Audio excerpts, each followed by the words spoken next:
Assalamualaikum warahmatullahi wabarakatuh. Selamat pagi teman-teman semua. Kami dari kelompok 5 paralel 1 mata kuliah pengantar manajemen beranggotakan Anissa Dinia, Zikri Aulia, dan Fatia Naila akan mempresentasikan hasil studi kasus kami sesuai minggu keempat, yaitu pengambilan keputusan PT Hero Supermarket Tbk terkait kesejahteraan karyawannya. Next.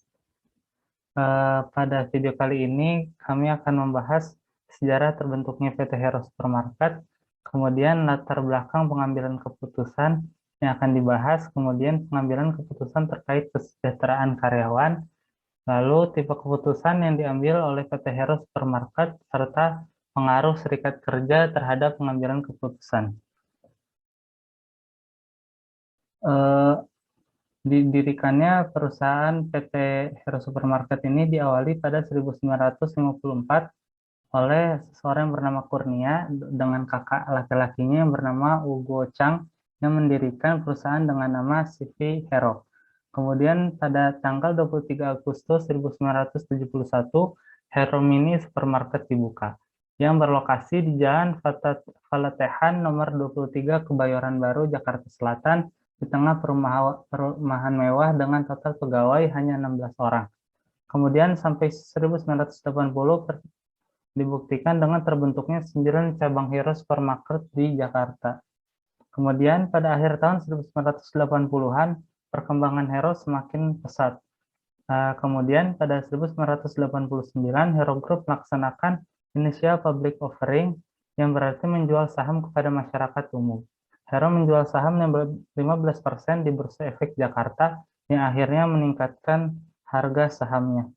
Memasuki tahun 2000-an, di bawah Hero Group mendirikan Guardian, yaitu apotek, toko kesehatan dan kecantikan, dan juga Star Mart yang telah membuka 131 cabang di seluruh Indonesia. Star Mart adalah minimarket dengan konsep toko yang nyaman dan terfokus untuk para pelanggan. Untuk Guardian, apotek, toko kesehatan dan kecantikan ini dibuka setahun sebelum kelahiran Star Mart yang juga menunjukkan kemajuan yang memuaskan. Kemudian terakhir pada Desember 2014, jumlah toko yang dioperasikan oleh Hero Group lebih dari 700 toko dan lebih dari 16.000 karyawan. Detail dari toko-tokonya adalah 129 Giant Express, 55 Giant Extra, 34 Hero Supermarket, 135 Star Mart, 346 Guardian, dan 2 toko Jason, 1 gerai IKEA. Next. Jadi latar belakang adanya pengambilan keputusan PT Hero Supermarket ini awalnya karena demonstrasi karyawan besar-besaran pada tahun 1999 yang disebabkan ketidakpuasan karyawan terhadap sistem pengupahan yang diberikan perusahaan. Karyawan menuntut manajemen meninjau ulang mekanisme penggajian dan juga manajemen Hero dituding tidak memperlakukan upah sesuai kenaikan upah minimum regional atau UMR. Dampak dari demonstrasi ini menimbulkan proses produksi yang terganggu. Kemudian perusahaan mengajak perwakilan karyawan untuk melakukan perundingan. Next. Dalam rangka menciptakan ketenangan dan keharmonisan bagi para pekerja dan mencegah terjadinya aksi demonstrasi karyawan, diperlukan adanya jalinan kemitraan yang baik antara pekerja dan pengusaha agar dapat meningkatkan produksi dan produktivitas yang tinggi. Oleh karena itu dibentuklah Serikat Pekerja PT Hero Supermarket pada tanggal 1 September 1999. Pembentukan ini diharapkan dapat mewakili karyawan dalam pengambilan keputusan terkait kesejahteraan karyawan dan untuk melakukan perundingan dengan pihak manajemen serta membantu perusahaan dalam penyelesaian masalahnya. Lalu untuk proses pengambilan keputusan ini ada 3 proses utamanya. Yang pertama penemuan atau identifikasi masalah. Lalu yang kedua ada pemecahan masalah dan yang ketiga pengambilan keputusan. Untuk penemuan atau identifikasi masalah itu di dalamnya ada identifikasi untuk kriteria-kriterianya, lalu alokasi bobot tiap kriteria. Lalu untuk pemecahan masalah di dalamnya ada penyusunan alternatif serta analisis alternatif. Dan dalam pengambilan keputusan itu ada pemilihan alternatif, implementasi alternatif, dan evaluasi efektivitas dari alternatif. Lalu untuk proses pengambilan keputusan dari perusahaan PT Hero Supermarketnya sendiri, untuk identifikasi masalahnya ini masalah dirumuskan bersama oleh serikat pekerja. Ini tuh lebih ke masalah-masalah yang berkaitan dengan 8 variabel pengambilan keputusan perusahaan terkait kesejahteraan karyawan, yang nanti akan dijelaskan lebih lanjut. Lalu untuk pemecahan masalah, identifikasi alternatif ini dilakukan oleh tiap pihak. Di sini pihaknya itu, serikat pekerja dan dari manajemen, lalu dibentuk tim berunding yang terdiri dari manajemen dan serikat pekerja untuk menentukan alternatif terbaik yang akan diimplementasikan. Lalu untuk yang ketiga, pengambilan keputusan. Ini hasil keputusan dan kesepakatan bersama yang ditetapkan menjadi kebijakan yang dimuat dalam perjanjian kerja bersama atau PKB yang akan disosialisasikan kepada seluruh karyawan dan manajemen perusahaan. Nah, perundingan ini dilakukan setiap 2 tahun sekali untuk mengkaji pasal-pasal yang mungkin sudah tidak sesuai. Lalu ini 8 variabel tadi mengenai pengambilan keputusan perusahaan terkait kesejahteraan karyawan. Yang pertama, pengakuan fasilitas jaminan dan dispensasi bagi serikat pekerja, lalu hubungan kerja yang meliputi penempatan, promosi, dan mutasi, lalu yang ketiga pengupahan, jaminan sosial, program K3, sanksi-sanksi atas pelanggaran tata tertib, pemutusan hubungan kerja atau PHK, dan penyelesaian keluh kesah. Lalu untuk perspektif pembuatan keputusan dari perusahaan Hero Supermarket ini masuk ke kategori rasionalitas terbatas. Nah, maksud dari rasionalitas terbatas ini pihak manajemen membuat keputusan secara rasional, tapi terbatas kemampuannya dalam menggali informasi.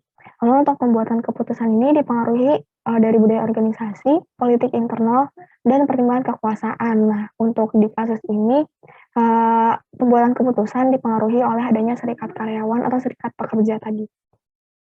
Lalu untuk tipe keputusan yang diambil, ini ada masalah terstruktur dan keputusan terprogram.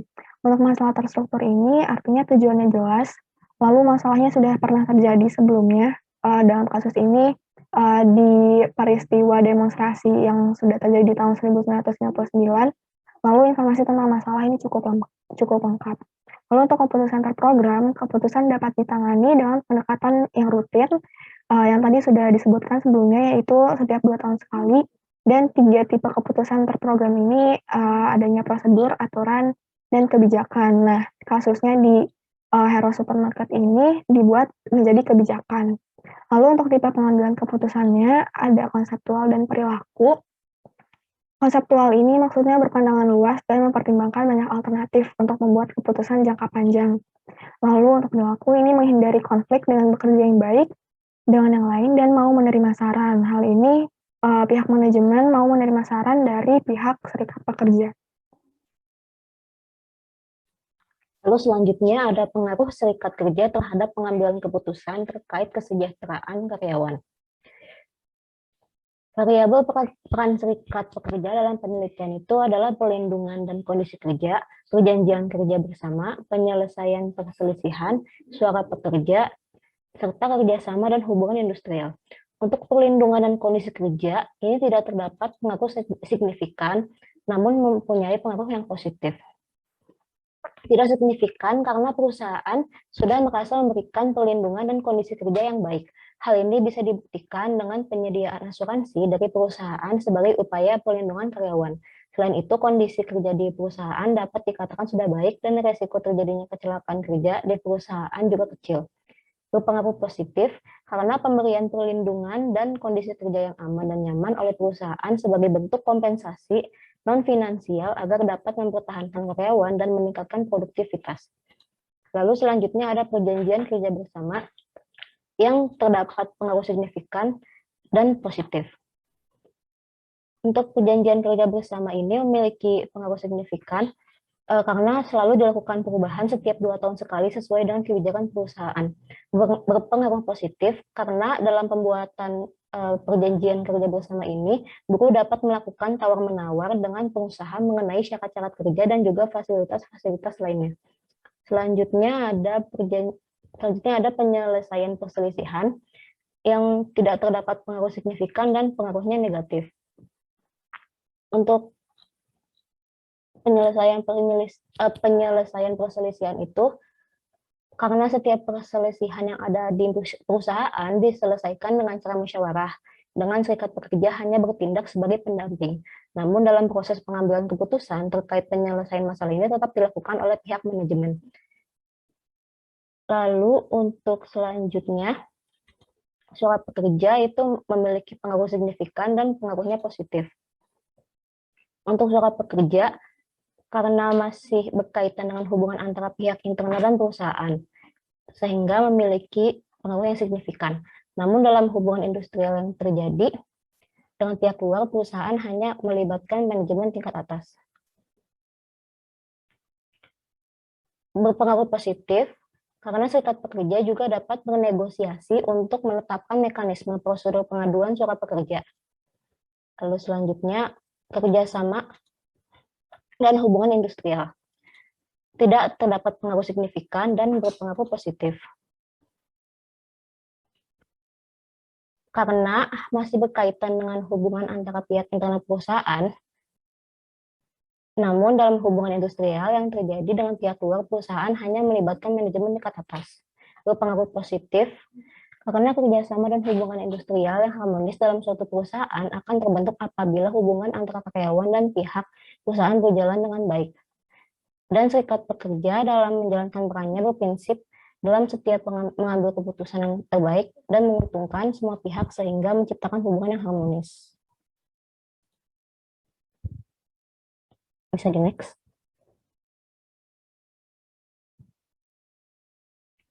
Berikut adalah referensi yang kami gunakan.